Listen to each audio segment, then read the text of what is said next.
Herkese merhaba arkadaşlar, kanalımıza hoş geldiniz. Ailədən hayat kurtaran mesaj. Uzak şehir gönülleri fethetti.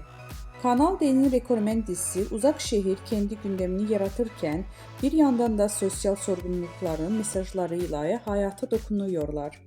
Dizide bu kez kanserden erken teşhis önemine vurgu yapıldı.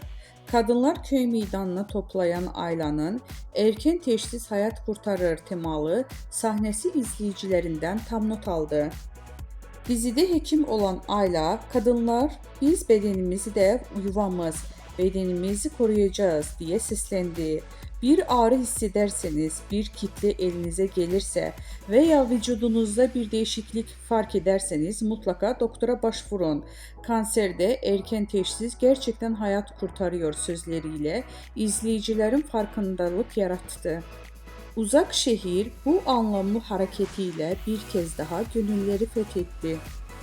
Sanal medyada geniş yankı bulunan sahne için ülkenin yarısı izlediği dizide böyle sahnelerin yazılması çok kıymetli yorumlar yapıldı.